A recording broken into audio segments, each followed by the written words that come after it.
পাগল সাহাবী বলেছিল, বিবি রে, আমার নবী যদি না থাকে রে কিসের গোসল? ইয়া রাসূলুল্লাহ, ইয়া হাবিবাল্লাহ, আপনার হানজালা পাগলের মতো ছুটে যাইয়া শাহাদতের পেয়ালা পান করেছি। ইয়া রাসূলুল্লাহ, ইয়া হাবিবাল্লাহ, আপনার হানজালার উপরে গোসল ফরজ হয়ে আছে, আমার স্বামীরে গোসল না করায়া কাফন দাফন পরায়েন না। ইয়া রাসূলুল্লাহ, তার জানাজা পড়েন না। আমার নবী ডাক দে হানজালার বিবিরে, যাও যাও, তোমার স্বামীরে কি দেখছো? বলে, হুজুর আমি দেখি নাই। বলে, যাও তুমি দেখে আসো। এবার রাসূলুল্লাহ পাঠাইলেন হযরত হানজালা রাদিয়াল্লাহু তাআলার দেখার জন্য। হযরত হানজালা রাদিয়াল্লাহু তাআলার কাছে বিবি যখন গেলেন দেখার জন্য, মুখটা যখন খুললেন, কাপড়ের কাপড় খুলিয়া যখন মুখটা দেখলেন রে, হযরত হানজালা রাদিয়াল্লাহু তাআলার মাথার পানিগুলো, তখন চুলগুলো বেয়ে বেয়ে মাথার পানিগুলো পড়তেছে। জোরে জোরে চিল্লায়া বলেন সুবহানাল্লাহ। হযরত হানজালা রাদিয়াল্লাহু তাআলার বিবি তাকায়া দেখে রে, গায়ের পশমগুলো ভিজা, অন্য লাশগুলো কোনটা ভিজা নয়, কোন লাশের গায়ে পানি নাই, মাথাও পানি নাই, মাথার চুলগুলো ভিজা নাই। ছুটে আসলেন দৌড়ায়া নবীর কদমের মধ্যে। বলে, ইয়া রাসূলুল্লাহ, আমি কি দেখলাম? আমি দেখলাম আমার স্বামীর মাথা মোবারক দিয়া, আমার স্বামীর মাথাগুলো ভিজা, আমার স্বামীর মাথার চুলগুলো বেয়ে বেয়ে এখনো পানি পড়তেছে, গায়ের পশম গুলো এখনো ভিজা আছে। আমার নবী চোখের পানিটা মুছে বলে, হানজালার বিবি রে, তোমার রব্বে কারিম আমার হানজালার উপরে এত রাজি, এত খুশি হয়েছে, দুনিয়ার কোনো পানি নয়, দুনিয়ার কোনো সাধারণ পানি নাই রে বিবি। আয় হানজালার বিবি শোনো, আল্লাহ রাব্বুল আলামিন এত খুশি হয়েছে আমার হানজালার উপরে, জান্নাত থেকে পানি আনিয়া জান্নাতি ফেরেশতা দিয়া, একজন নয় দুজন নয় ৭০,০০০ ফেরেশতা দিয়া আমার হানজালারে গোসল করাইয়া, তাকে জানাজার নামাজ পড়াইয়া আবার দুনিয়ার মধ্যে দিয়ে গেছে রে বিবি। শুনে নাও হানজালার বিবি, তোমার স্বামীর মতো এত ধন্য, তোমার স্বামী এত পুণ্য, তোমার স্বামী আমি নবীর এত প্রেমিক রে। হানজালার বিবি, তোমার স্বামী সাধারণ কোন স্বামী নয়, তিনি আমার, আমি তোমার নবীর সাহাবী, আল্লাহর নামাজ পড়ে। কিন্তু এদিন আমার নবীজি একটা সাহাবীর লাশগুলো জানাজা পড়েছে, আর প্রতিটা লাশের পাশে হযরতে আমির হামজা রাদিয়াল্লাহু তাআলার দেহ মুবারক শুয়ে রাখা হয়েছে। কারণ তাহলে বোঝা গেল ৭০ বার হযরতে আমির হামজার জানাজা হয়েছে। জোরে বলা যাবে না সুবহানাল্লাহ? আর একটু জোরে বলেন না সুবহানাল্লাহ? একটা লাশের জানাজা পড়লেন, এমন সময় জনক এক মহিলা, পাগলিনী মহিলা ছুটে আসলেন। সাহাবীদের সালাম দা, আসসালামু আলাইকুম। সাহাবীরা বলে, আলাইকুম আসসালাম। ডাক দে বলে, কে গো তুমি? বলে, আমারে আপনারা চেনেন না? ও আমার নবী সাহাবীরা রে, আমার নবী কই? বলে, মহিলারা রে, মহিলারে নবীরে কি করবা? আমার নবীর সঙ্গে কিছু কথা বলবো। বলে, কি বলবো? আমার কাছে বলো। কয়, না না, আপনাদের কাছে আমি বলবো না, আমি রহমতের নবী রাহমাতুল লিল আলামিনের কাছে আমি বলবো। আমারে নিয়ে যাও, আমাকে নিয়ে যাও, আমার নবীর কাছে নিয়ে যাও। নবী বলে, তোমার পরিচয়টা দাও। আমার পরিচয় হলো, আমি হযরতে হানজালা রাদিয়াল্লাহু তাআলার বিবি। আমি আসি মায়ার নবীর সঙ্গে দুইটা গোপনে কথা বলার জন্য, তোমরা আমার নিয়ে যাও, আমি আমার নবীর সঙ্গে কথা বলবো। সাহাবীরা যা বলি, ইয়া রাসূলুল্লাহ, ইয়া হাবিবাল্লাহ, হানজালার বিবি ময়দানে ছুটে আসছে, নবী গো। আল্লাহর নবী বলে, আসতে বলো কে, আমাকে নিয়ে বসাও।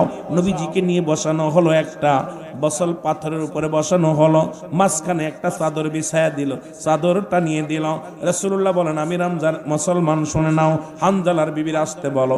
হানজালার বিবি আসলেন, বলে, আসসালামু আলাইকুম ইয়া রাসূলুল্লাহ, আসসালামু আলাইকুম ইয়া হাবিবাল্লাহ। নবী গো,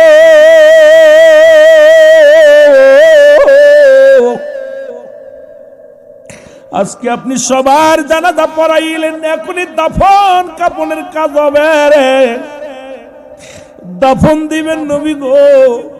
ছোট্ট একটা দাবি নিয়ে আসছি নবী গো, আমার স্বামীর জানাজাও পড়ায়েন না, আমার স্বামীর দাফন করায়েন না, কারণ আমার স্বামীর উপরে গোসল ফরজ হয়ে আছে। জোরে জোরে চিল্লায় বলো মারহাবা। আল্লাহর নবী বলে, হানজালার বিবি কি বলতে চাও? বলে, ইয়া রাসূলুল্লাহ, ইয়া হাবিবাল্লাহ, আপনি যখন আমার স্বামীকে রেখে গেলেন, যুদ্ধে নিলেন না, রাত্রে দুজন মিলন করিয়া শুয়ে আছি ইয়া রাসূলুল্লাহ, দুজনের মুসলমান শুনে নাও। এরপরে কে যেন ডাক দে বলে, নবী নাই, নবী নাই। এই আওয়াজটা আপনার সাহাবী যখন কানে শুনতে পায়, ইয়া রাসূলুল্লাহ, ইয়া হাবিবাল্লাহ, এই লটকানো ছিল তরবারি, টান দিয়া যখন নিয়ে রওনা হয়ে গেলেন, আমি পিছন থেকে তারা জামা টান দিয়ে ধরলাম। অনেক অনুনয় বিনয় করেছিলাম, রে স্বামী, আপনি গোসল করে যান, আপনার উপরে গোসল ফরজ, আমি কূপ থেকে পানি এনে দিয়ে আপনি গোসল করেন। ইয়া রাসূলুল্লাহ, ইয়া হাবিবাল্লাহ, ওই যেদিন আপনার হানজালা ওই পাগল সাহাবী বলেছিল, বিবি রে, আমার নবী যদি না থাকে রে, কিসের গোসল? ইয়া রাসূলুল্লাহ, ইয়া হাবিবাল্লাহ, আপনার হানজালা পাগলের মতো ছুটে যাইয়া শাহাদতের পেয়ালা পান করেছি। ইয়া রাসূলুল্লাহ, ইয়া হাবিবাল্লাহ, আপনার হানজালার উপরে গোসল ফরজ হয়ে আছে, আমার স্বামীরে গোসল না করায়া কাফন দাফন পরায়েন না। ইয়া রাসূলুল্লাহ, তার জানাজা পড়েন না। আমার নবী ডাক দে হানজালার বিবিরে, যাও যাও, তোমার স্বামীরে কি দেখছো? বলে, হুজুর আমি দেখি নাই। বলে, যাও তুমি দেখে আসো। এবার রাসূলুল্লাহ পাঠাইলেন হযরত হানজালা রাদিয়াল্লাহু তাআলার দেখার জন্য। হযরত হানজালা রাদিয়াল্লাহু তাআলার কাছে বিবি যখন গেলেন দেখার জন্য, মুখটা যখন খুললেন, কাপড়ের কাপড় খুলিয়া যখন মুখটা দেখলেন, রে হযরত হানজালা রাদিয়াল্লাহু তাআলার মাথার পানিগুলো, তখন চুলগুলো বেয়ে বেয়ে মাথার পানিগুলো পড়তেছে। জোরে জোরে চিল্লায়া বলেন সুবহানাল্লাহ। হযরত হানজালা রাদিয়াল্লাহু তাআলার বিবি তাকায়া দেখে, রে গায়ের পশমগুলো ভিজা, অন্য লাশগুলো কোনটা ভিজা নয়, কোন লাশের গায়ে পানি নাই, মাথাও পানি নাই, মাথার চুলগুলো ভিজা নাই। ছুটে আসলেন দৌড়ায়া নবীর কদমের মধ্যে, বলে, ইয়া রাসূলুল্লাহ, আমি কি দেখলাম? আমি দেখলাম আমার স্বামীর মাথা মোবারক দিয়া, আমার স্বামীর মাথাগুলো ভিজা, আমার স্বামীর মাথার চুলগুলো বেয়ে বেয়ে এখনো পানি পড়তেছে, গায়ের পশম গুলো এখনো ভিজা আছে। আমার নবী চোখের পানিটা মুছে বলে, হানজালার বিবি রে, তোমার রব্বে কারিম আমার হানজালার উপরে এত রাজি, এত খুশি হয়েছে, দুনিয়ার কোন পানি নয়, দুনিয়ার কোন সাধারণ পানি নাই রে বিবি। আয় হানজালার বিবি শোনো, আল্লাহ রাব্বুল আলামিন এত খুশি হয়েছে আমার হানজালার উপরে, জান্নাত থেকে পানি আনিয়া জান্নাতি ফেরেশতা দিয়া, একজন নয় দুজন নয় ৭০,০০০ ফেরেশতা দিয়া আমার হানজালারে গোসল করাইয়া, তাকে জানাজার নামাজ পড়াইয়া আবার দুনিয়ার মধ্যে দিয়ে গেছে। রে বিবি শুনে নাও, হানজালার বিবি, তোমার স্বামীর মতো এত ধন্য, তোমার স্বামী এত পুণ্য, তোমার স্বামী আমি নবীর এত প্রেমিক রে।